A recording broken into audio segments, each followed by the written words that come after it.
Amén. Tomen sus lugares, por favor, hermanos. Buenos días. Que el Señor les bendiga. Gusto de verles. Esta semana, o más bien la próxima semana, el lunes 24, van a llegar al país un poco más de 3,000 misioneros de diferentes partes del mundo, de 5 continentes, se dice.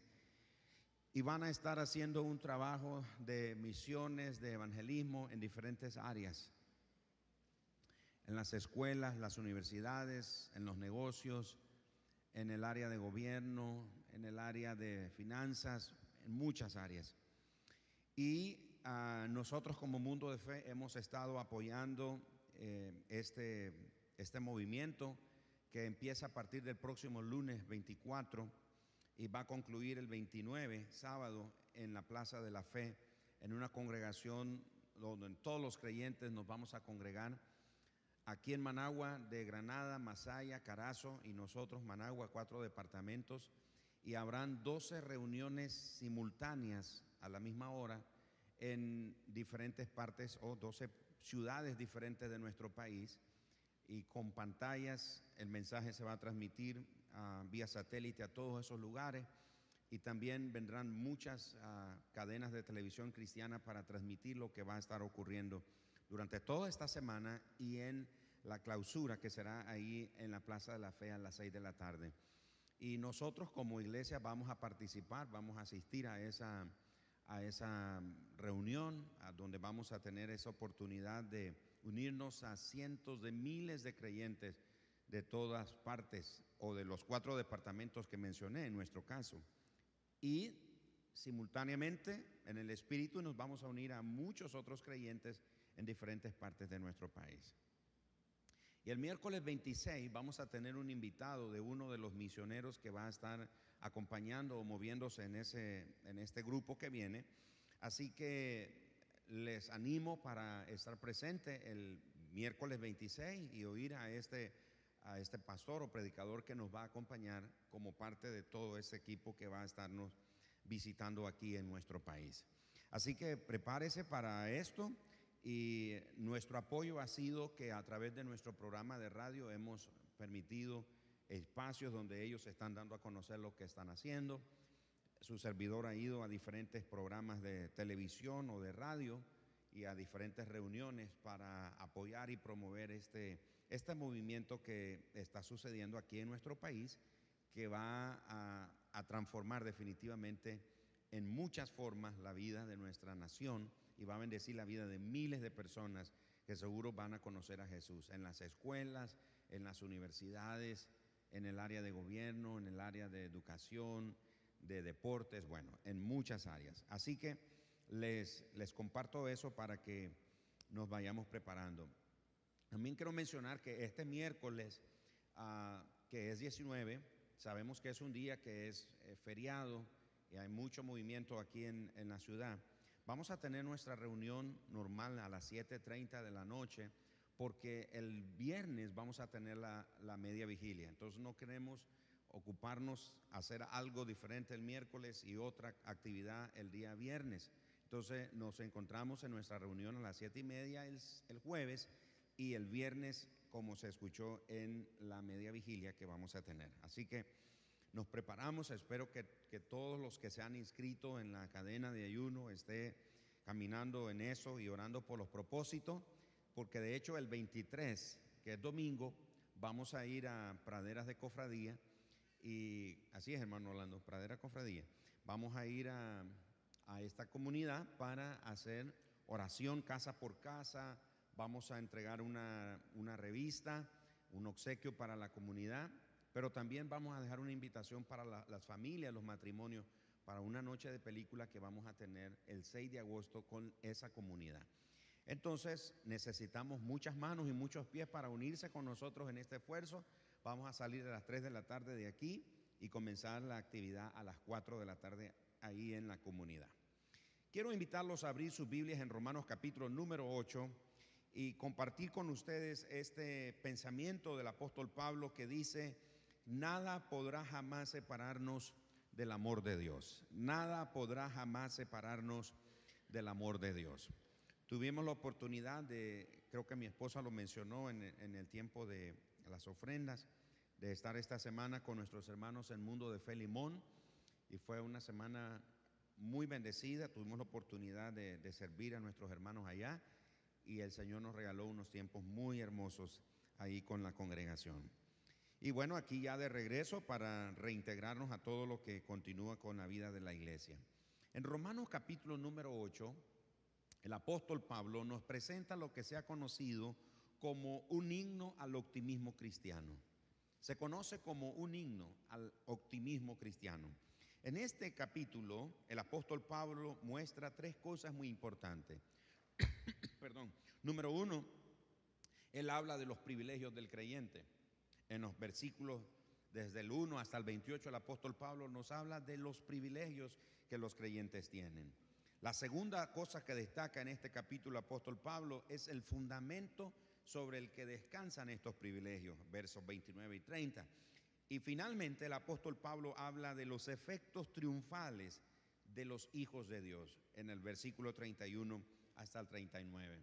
Ahora, el apóstol Pablo describe al menos 6 fundamentos o privilegios sobre los que los creyentes podemos disfrutar. El primero de ellos es que Pablo dice que no hay ninguna condenación ahora para los que están en Cristo Jesús.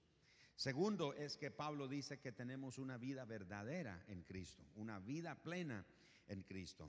Lo tercero que el apóstol Pablo habla es que hemos recibido el espíritu de adopción, hemos sido adoptados, y por ese espíritu de adopción nosotros clamamos Abba Padre, como dice en el libro de Gálatas.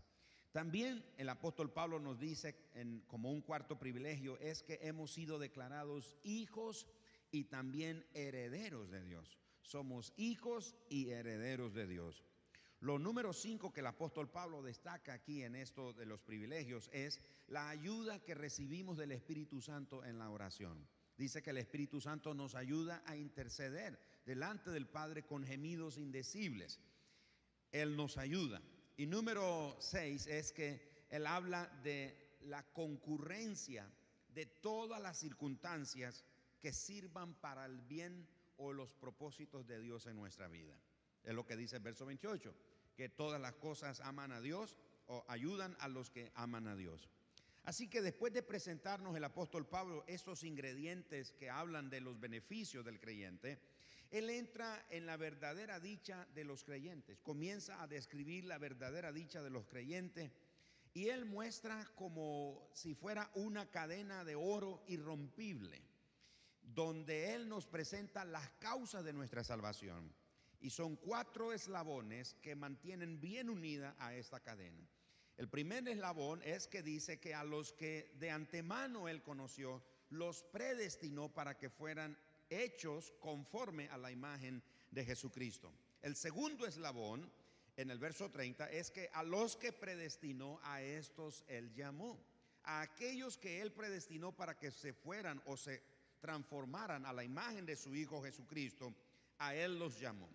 El tercer eslabón es que los llamó, a estos que llamó, también los justificó. Siempre en el versículo 30. Dice que después de haberlos llamado, los justificó y los llamó. Acuérdense que también el apóstol Pedro lo dijo de esta manera, que el Señor nos llamó de las tinieblas a su luz admirable. Entonces, este llamado es más que como tratar de llamar a alguien que venga, es más bien la intervención activa de Dios para sacarnos. Entonces, ese llamar no es como, hermano, ¿puede venir aquí? No, es la intervención activa de Dios para meterse en el asunto, alcanzarnos hasta donde estábamos y sacarnos de esa situación, en este caso del pecado. Entonces dice que a los que llamó, a estos también justificó, los declaró inocentes, sin culpa. Y número 4, el cuarto eslabón es que a los que justificó, a estos también glorificó. Y aunque las palabras están en un tiempo pasado, o en un tiempo futuro más bien, y pasado a la vez, tiene que ver algo que es con un presente continuo en la vida del creyente. Entonces hemos sido predestinados, hemos sido llamados, hemos sido justificados y hemos sido declarados o glorificados. En otras palabras, el poder de Dio ha comenzado a manifestarse en nuestra vida y ha perfeccionado el poder de Dios, se ha perfeccionado en nuestra vida. Así que en vista de todo esto, el apóstol Pablo concluye su capítulo con un himno triunfal en nombre de todos los creyentes. Y él hace una pregunta muy interesante en el verso 31. ¿Qué diremos pues? Vaya conmigo en el verso 31. Y el apóstol Pablo dice, ¿qué podemos decir acerca de cosas tan maravillosas como estas? Ahora nos preguntamos, ¿cuáles son esas cosas maravillosas como estas? Quiero que me acompañen al verso 18, por favor, y escuche o sígame leyendo esos versículos, desde el verso 18 hasta el verso 30. Sin embargo, lo que ahora sufrimos no es nada comparado con la gloria que Él nos revelará más adelante. Recuerda que el domingo antepasado estuvimos hablando de las tribulaciones, que son leves, son momentáneas, son pasajeras. Y Pablo otra vez nos deja este principio. Dice, lo que ahora sufrimos no es nada comparado con la gloria que Él nos revelará más adelante. Pues toda la creación espera con anhelo el día futuro en que Dios revelará quiénes son verdaderamente sus hijos. Contra su propia voluntad, toda la creación quedó sujeta a la maldición de Dios. Sin embargo, con gran esperanza, la creación espera el día en que será liberada de la muerte y la descomposición y se unirá a la gloria de los hijos de Dios. Verso 22, pues sabemos que hasta el día de hoy toda la creación gime de angustia como si tuviera dolores de parto. Y los creyentes también gemimos, aunque tenemos el Espíritu Santo en nosotros como una muestra anticipada de la gloria futura, porque anhelamos que nuestro cuerpo sea liberado del pecado y el sufrimiento. Nosotros también deseamos con una esperanza ferviente que llegue el día en que Dios nos dé nuestros derechos como hijos adoptivos, incluido el nuevo cuerpo que nos prometió. Verso 24, recibimos esa esperanza cuando fuimos salvos. Si uno ya tiene algo, no necesita esperarlo, pero si deseamos algo que todavía no tenemos, debemos esperar con paciencia y confianza. Verso 26, además el Espíritu Santo nos ayuda en nuestra debilidad. Por ejemplo, nosotros no sabemos qué quiere Dios que le pidamos en oración, pero el Espíritu Santo ora por nosotros con gemidos que no pueden expresarse con palabras. Y el Padre, quien conoce cada corazón, sabe lo que el Espíritu dice, porque el Espíritu intercede por nosotros los creyentes en armonía con la voluntad de Dios. El verso 28, y sabemos que Dios hace que todas las cosas cooperen para el bien de quienes lo aman y son llamados según el propósito que Él tiene para ellos.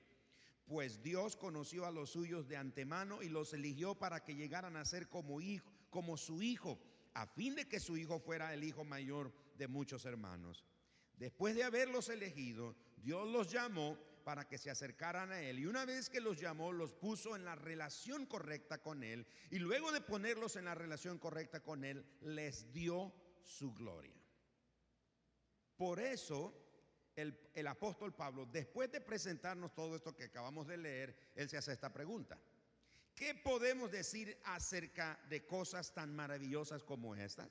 Y de nuevo, ¿a qué cosas tan maravillosas son las que se refiere el apóstol Pablo? Las que acabamos de leer. La intervención del Espíritu Santo, que Dios nos llamó para ponernos en relación correcta con Él, que hemos sido declarados hijos de Dios, que somos herederos de Dios, que todas las cosas nos ayudan para bien, que los sufrimientos que vivimos son leves y temporales, etcétera, etcétera. Por eso Él dice, ¿qué podemos decir acerca de estas cosas tan maravillosas como estas? Si Dios está a favor de nosotros, ¿quién podrá ponerse en nuestra contra? Así que el apóstol Pablo pregunta, ¿qué diremos pues a estas cosas? Como que si él dijese, ¿qué conclusión sacaremos de todo esto? ¿A qué conclusión llegaremos? ¿Qué diremos frente a tan grande amor? ¿Cuál será nuestra respuesta al respecto? De manera que el apóstol Pablo lo que nos está diciendo aquí es que es común, es normal, que cuanto más conocemos una cosa, tanto menor admiración nos causa. Por ejemplo, si adquirimos un artículo que nunca hemos tenido, sea este electrónico o en la casa para el uso del hogar, etcétera, o un vehículo, etcétera, lo que sea. Entre más lo conocemos, menos admiración sentimos por eso, porque ya lo vamos conociendo. Agarramos el teléfono y ya lo conocemos. Entonces, en el principio estamos admirados, nos llamaba mucho la atención, queríamos tenerlo siempre cerca con nosotros, etcétera, porque es común, es normal que entre más conocemos una cosa, sentimos menos admiración. Eso es normal. Pero en cuanto a las cosas de Dios, en cuanto a los misterios de Dios, en cuanto a la obra de salvación de Dios, tanto más nos llena de asombro y de admiración. Contrario a las cosas temporales de la vida, a las que nosotros, a medida que las vamos conociendo, ya no nos impresionan tanto. En cambio, la obra de salvación que Dios hizo por nosotros, los misterios de Dios en cuanto a la salvación, cada día nos llenan de asombro, cada vez nos llenan de admiración. Si alguna vez el apóstol Pablo se paseó en un carruaje, en una forma triunfal de este lado del cielo, fue en este versículo. Y vea cómo él reta a los enemigos de los hijos de Dios a que intenten todo lo peor que se les ocurra contra ellos, es decir, contra los hijos de Dios. Él dice, si Dios está con nosotros o si Dios está por nosotros, es decir, puesto que Dios está por nosotros, es decir, de nuestra parte o a favor nuestro, ¿quién contra nosotros? ¿Quién podrá infundirnos temor o hacernos daño? Por muchos y fuertes que sean los enemigos, dice Pablo, ¿quién podrá conseguir o qué podrán conseguir ellos si Dios está de nuestra parte? Entonces vemos lo que Dios ha hecho por nosotros, a fin de que seamos, como dice Pablo, más que vencedores. Vean el verso 32. Si Dios no se guardó ni a su propio Hijo, dice Pablo, sino que lo entregó bien todo, si Dios no se guardó ni a su propio Hijo, sino que lo entregó por todos nosotros, ¿no nos dará también todo lo demás? El apóstol Pablo continúa describiendo aquí cómo el creyente llega a tener o a experimentar eso que él llegó a llamar más que vencedores. Vea conmigo el verso 37. Claro que no. A pesar de todas estas cosas, y ya vamos a ver cuáles son esas cosas, a pesar de todas estas cosas, nuestra victoria es absoluta por medio de Cristo, quien nos amó. Así que el apóstol Pablo nos presenta dos cosas importantes aquí. Número uno, Pablo dice que tenemos abundancia de toda clase de provisiones para toda clase de necesidades. Lo voy a repetir, tenemos abundancia de toda clase de provisiones para toda clase de necesidades. Es lo que dice el verso 32. Dice, el que no escatimó. ¿Sabe usted que esa palabra escatimó lo que quiere decir es perdonó? El que no perdonó a su propio Hijo. Dice, ¿pero de qué lo iba a perdonar? Recuerda lo que el profeta Isaías lo dijo, que él cargó, hablando de Jesús, cargó sobre sus hombros la culpa de todos, de todo el mundo. Sobre él cayó la ira de Dios. En otras palabras, Jesús, todos lo sabemos, cargó sobre sus hombros nuestra culpa, nuestro pecado, nuestra vergüenza. Y en ese punto el Padre no lo escatimó, no lo perdonó. Así que si no perdonó a su propio Hijo, sino que lo entregó por todos nosotros, dice el apóstol Pablo, ¿cómo no nos otorgará también, tras un regalo semejante, todo lo demás? Por eso Pablo nos presenta aquí que en Cristo tenemos abundancia de toda clase de provisiones para toda clase de necesidades. Mire, no hay necesidad que usted y yo enfrentemos, cualquier tipo que sea, que Dios no pueda suplir. Porque dice Pablo, si Dios no escatimó, no consideró en lo más mínimo entregar y castigar a su propio Hijo por causa de nosotros, por amor a nosotros, y lo dio por amor a nosotros, ¿cómo no nos dará con Él todas las otras cosas? Así que este verbo escatimar hace referencia al castigo impuesto. Por ejemplo, los padres muchas veces escatimamos a nuestros hijos cuando no les imponemos la medida plena del castigo que se merecen. Uno de nuestros hijos se portó mal, hizo algo indebido y nosotros lo escatimamos. En otras palabras, lo perdonamos. Le aplicamos un tipo de castigo que no es el que merece. El castigo o la corrección no es acorde a la desobediencia o a la rebeldía que este hijo manifestó. Los jueces, por ejemplo, escatiman a los criminales cuando no pronuncian una sentencia correspondiente al delito cometido.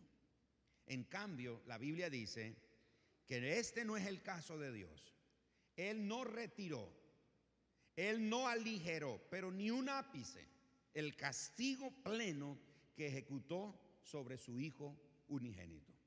En otras palabras, no hubo absolutamente nada que Dios considerara por un momento de pensar y decir, voy a tratar de librar a mi hijo. Tanto que Jesús oró en el huerto Getsemaní y dijo, Padre, si es posible que pase de mí esta copa, hazlo, pero que se haga tu voluntad. Jesús sabía que su Padre no lo iba a librar, no lo iba a acompañar en ese proceso doloroso. Y el apóstol Pablo lo que nos está diciendo es que, ¿por qué nos angustiamos?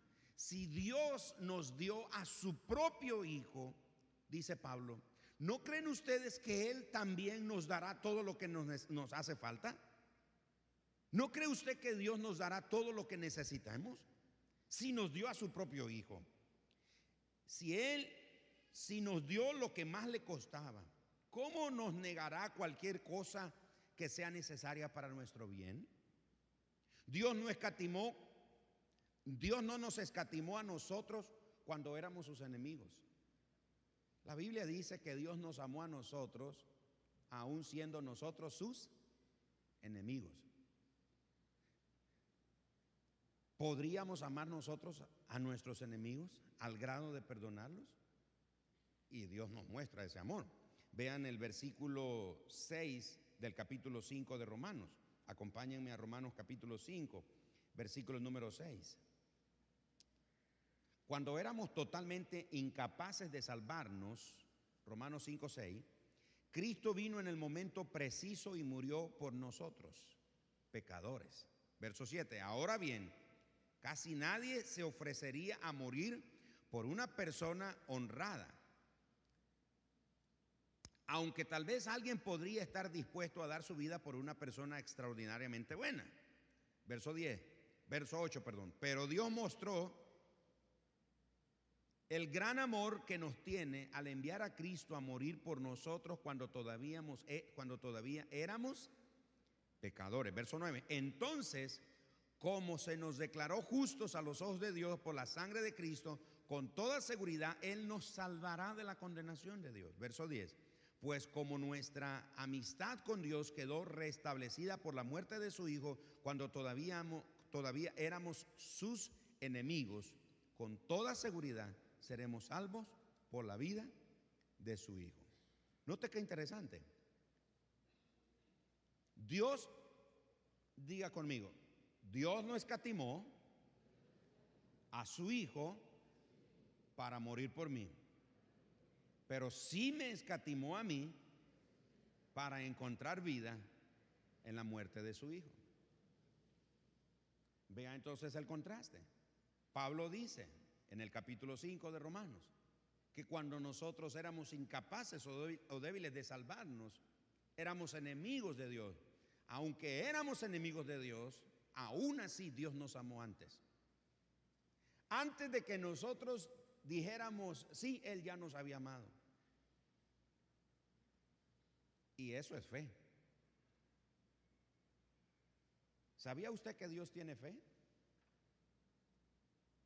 Cuando Jesús dijo allá en el libro de Marcos que si tuviéramos fe y le dijéramos a esta montaña que se arranque y se ponga en el mar, y creyéramos lo que dijimos será hecho.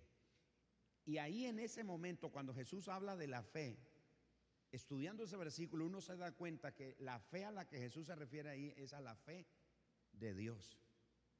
No solo fe en Dios, pero la fe de Dios. Dios dijo, sea la luz, y Dios tuvo fe que la luz iba a ser. Todo fue creado por medio del poder de la palabra de Dios. Y Dios tuvo fe de que aún nosotros, habiéndonos rebelado contra Él por causa del pecado, Él tuvo fe que nosotros íbamos a decir sí. Y en eso se muestra el amor de Dios. Lo segundo que Pablo nos dice aquí es que tenemos abundancia de respuesta contra las acusaciones y abundancia de seguridades contra las condenaciones. Lo repito, tenemos abundancia de respuesta contra las acusaciones, pero también tenemos abundancia de seguridades contra las condenaciones. Verso 33 y verso 34. ¿Quién se atreve a acusarnos a nosotros, a quienes Dios ha elegido para sí? Nadie.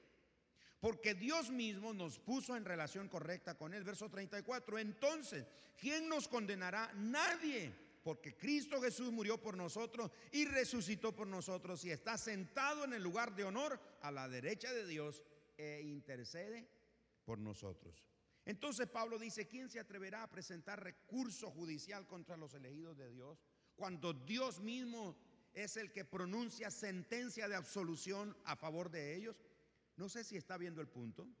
O sea, ¿quién va a venir delante de Dios para acusarnos delante de ese juez que nos absolvió? Está Dios sentado en su trono y cualquier enemigo o nuestro adversario Satanás puede venir y acusarnos. Él no puede acusarnos. Por eso Pablo empezó el versículo 1 del capítulo 8 de Romanos. Ahora pues, ninguna condenación hay para los que están en Cristo Jesús. No hay condenación. Y dice Pablo, no hay absolutamente nadie. Dios nos escatimó, cuando éramos sus enemigos. Así que Dios nos constituye justos y por ello podemos retar a todos los acusadores que vengan a presentar cargos contra nosotros. Todos los cargos han sido descargados en Cristo en el Calvario, en nuestro lugar, a favor nuestro. Así que Pablo presenta 4 motivos que abogan a nuestro favor y por los que es imposible que alguien pueda condenarnos. Es imposible que alguien pueda condenarnos. Es imposible que alguien venga y nos acuse.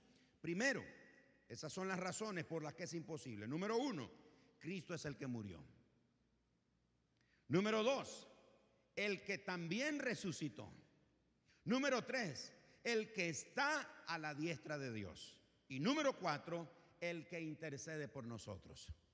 ¿Se acuerdan ustedes que cuando Esteban murió, apedreado, lapidado, Esteban dijo, veo los cielos abiertos, veo la gloria de Dios, veo a Dios y veo al Hijo de Dios sentado a la diestra del Padre?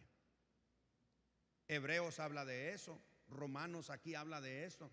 Hay mucha evidencia en la Biblia que dice que Jesús, después de haber resucitado, fue al cielo y se sentó a la diestra de Dios.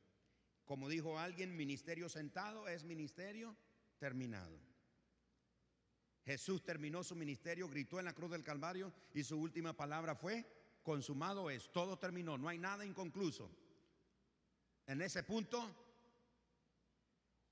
si él hubiera sido nicaragüense, estuviéramos en problemas, porque los nicas todos los dejamos para mañana. Seguro alguno de ustedes dejó algo que debía hacer hoy y dijo, mañana lo hago. Y tiene una semana de estarlo haciendo y no lo hace. Pero Jesús gritó en la cruz del Calvario, Él dijo, consumado es. No hay nada inconcluso, no dejé nada a media, no quedó algo incompleto, todo está terminado. Por eso lo vemos ahí sentado a la diestra del Padre. Ahora, ¿qué está haciendo Jesús a la diestra del Padre? Dice que Él intercede por nosotros. Ahora, cuando Jesús intercede por nosotros, mis amados hermanos, no es que Jesús está ahí sobándole el corazón al Padre, dale, pobrecito, ayúdale, mi hijo, mira a tu muchachito, por favor. No, mis amados hermanos, Jesús no está ahí tratando a los pies del Padre y diciéndole, por favor, te lo suplico, por amor a mí, a tu hijo, a mí que me ama, yo que soy tu hijo preferido, tu único hijo. No, jamás. La intercesión de Jesús, el hecho de que Él está sentado a la diestra del Padre. Cuando usted y yo venimos en medio de nuestras dificultades, en medio de nuestras aflicciones, preocupaciones, necesidades, lo que sea, y venimos clamando, por eso debemos de orar siempre en el nombre de Jesús al Padre. No ore al Espíritu Santo, no le ore a Jesús, es al Padre a quien usted ora y lo hace en el nombre de Jesús. Cuando usted y yo oramos al Padre Celestial, abrimos ese camino que ya está listo para nosotros, que Jesús mismo abrió por nosotros. Hebreos capítulo 10, un camino vivo y nuevo abrió para ir hasta el lugar santísimo. Y cuando usted y yo venimos delante del Padre y oramos en el nombre de Jesús, entonces el Padre, cuando escucha a un creyente orar en el nombre de su Hijo Jesús, el Padre ve a su derecha y ve a su Hijo sentado, ve sus manos horadadas, ve sus pies horadados, lo ve sentado. Ya no lo ve como un cordero inmolado, lo ve como un rey, como un señor gobernando. Dice la Biblia que por cuanto fue obediente, se le dio un nombre que es sobre todo nombre, y fue declarado Señor de señores y Rey de reyes. Entonces la intercesión de Jesús es permanecer sentado a la diestra del Padre. Cuando usted y yo oramos al Padre en el nombre de Jesús, y el Espíritu Santo nos ayuda en nuestras oraciones. Hay momentos cuando usted y yo no sabemos cómo orar, no sabemos qué pedir. Es entonces la intervención del Espíritu Santo que Él viene y nos ayuda, nos consuela, nos guía. Y en ese momento el Padre ve a su derecha y ve que el trono o la silla que está a su derecha no está vacía. Debiéramos estar preocupados usted y yo si la tumba estuviera ocupada y el trono estuviera vacío. Pero damos gracias a Dios porque la tumba está vacía, pero el trono está ocupado, porque el Hijo está ahí sentado a la diestra del Padre. Y cuando usted y yo oramos, el Padre ve a su Hijo y Él dice: es hecho, es hecho, es hecho en el nombre de Jesús, porque Él está sentado a la diestra de Él. Y el apóstol Pablo nos está llevando por todo este recorrido tan maravilloso. Y él nos dice: si el enemigo nos tienta alguna vez a desconfiar de nuestra salvación, o de que Dios nos va a dejar o nos está dejando solos, tenemos abundante material para callar al enemigo. Cuando usted se sienta tentado a dudar de Dios, cuando usted se sienta tentado, ayer cuando estaba en el aeropuerto ahí en San José para tomar el vuelo de regreso, conocemos una pareja de pastores ahí, y ellos han estado pasando pero unas cosas pero bien difíciles. Y mire cómo es el Señor. Yo los llamé en esos días que estuve ahí en Costa Rica, los llamé, solo pude hablar con él, con la esposa no pude hablar. Y les dije: los llamo más tarde. Ese día les regresé la llamada, no me pude comunicar, pero yo no me quería venir sin hablar con ellos de nuevo. Entonces, antes de ir al avión, marqué el teléfono y hablé con ellos. Hablé con la esposa. Y la esposa está ahí y dice: hermano Gerardo, ¿cómo es Dios? Yo estoy aquí sentado bajo de un árbol ahorita, dice, diciéndole: Señor, es imposible, ya no aguanto más, por favor sea propicio. Y me comienza a contar todo lo que está pasando. Y en ese momento que yo estoy orando al Señor, entra su llamada. Y le digo: hermana, yo solo la llamo para decirle que no se presente delante de Dios a pedirle: Señor, ¿por qué me está pasando esto a mí? ¿Por qué estoy en esto, Señor? ¿Qué pecado estoy pagando? Etcétera, etcétera. Yo le dije: hermana, no, más bien usted pregúntele al Señor: ¿cómo puedo ayudar a otro, Señor? Dime que cómo puedo bendecir a otro, cómo puedo animar a otro en medio de mi dolor, cómo puedo animar a otro. Y ella dice: hermano, yo le decía al Señor antes que usted llamara: Señor, ya no aguanto. ¿Será que te olvidaste de mí? Y mire, mi amado hermano, cuando usted y yo sintamos o creamos que el Señor se ha olvidado de nosotros, vaya a esta escritura y vea los versículos 35 al 39 y vea qué maravilloso. Dice el apóstol Pablo: ¿acaso hay algo que pueda separarnos del amor de Cristo? ¿Será que Él ya no nos ama si tenemos problemas o aflicciones? Dice el apóstol Pablo: si somos perseguidos o pasamos hambre o estamos en la miseria o en peligro o bajo amenaza de muerte, como dicen las escrituras, por tu causa nos matan cada día, nos tratan como ovejas en el matadero. Claro que no. Griten todos: claro que no. A pesar, dice Pablo, de todas estas cosas, nuestra victoria es absoluta por medio de Cristo, quien nos amó.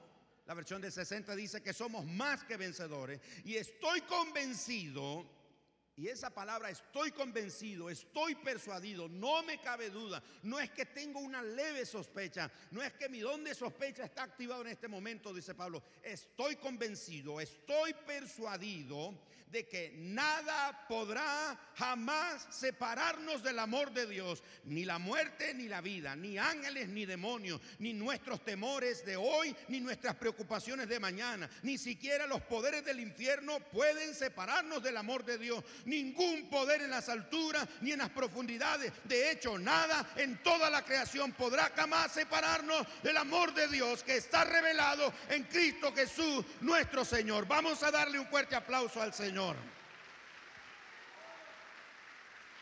Vamos a gritar esta mañana. Vamos a gritar esta mañana que todo lo podemos en el Señor, que somos más que vencedores.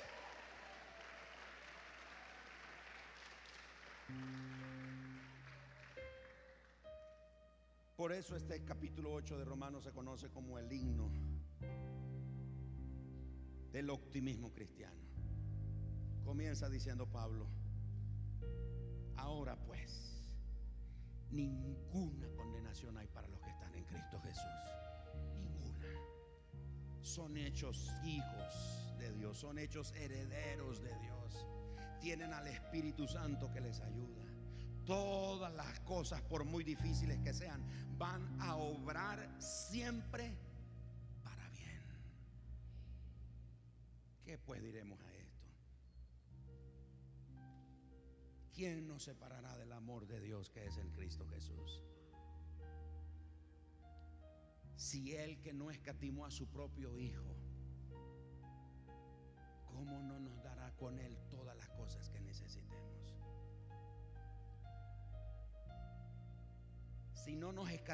Si a nosotros nos escatimó, tuvo misericordia de nosotros cuando éramos sus enemigos, ¿cómo no tendrá Él hoy misericordia de nosotros? Y si alguna vez el enemigo viene y te dice: ya Dios te dejó, ¿qué va? Él ya se olvidó de ti. Ni sabe que existe. Dios está ocupado en otros asuntos. Dios no te bendice porque eres un pecador. Acuérdate lo que era. Levántese y dígale al enemigo: eso era. Ahora soy hijo de Dios. Ahora soy heredero de Dios.